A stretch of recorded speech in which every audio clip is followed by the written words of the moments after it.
I'm Heather Nicol from Nicholsworth Publishing here in Regina, and I'm very pleased to be part of SaskBooks Publishing Week Digital Tour. Yay, thanks for coming in, Heather.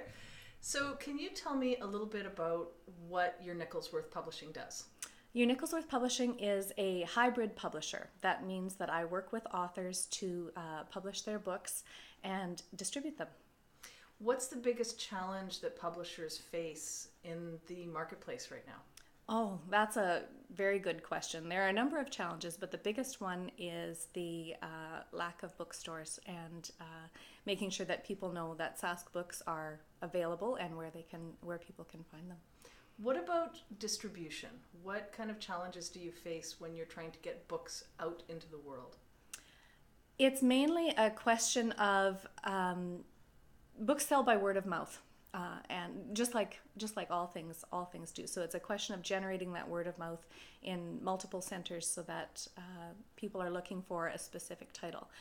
Books are available, are easily found by, when you're searching them, but it's a question of when there's so much other noise, everybody else wants their book to sell too. So it's a question of making your book stand out or the ease of access to your book.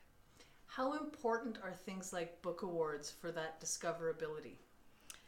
Actually, really important, because that helps to generate the word of mouth both on things like social media and in book clubs and on the little stickers that you can get sometimes assist with making your book stand out on a shelf and attracting a reader's attention. What are some of the new books that we can look for from your Nicholsworth Publishing? I actually have a couple of books on press right now, which is very exciting. One is a really lovely bedtime book about angels, and that should be coming out in November. I'll have that one very shortly.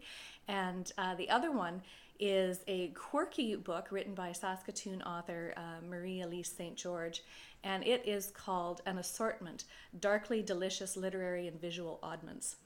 And it is exactly what the title would suggest, which is a collection of writings of both fiction, short stories, as well as poetry and some of her visual art, which is quite stunning. She's also included some cartoons in there, so it's quite a quirky collection of oddities. If there was one thing that you could recommend to writers or to people who are looking into getting into publishing, what would that advice be? One thing. I think it would be to know your material inside out and backwards so that you're prepared for the editing process and know what needs to stay and what you're willing to let go, and always get a professional editor. Thank you for coming in to talk about your books, and we look forward to seeing them on the shelves. Thank you so much for the opportunity. Happy Book Week! Happy Book Week!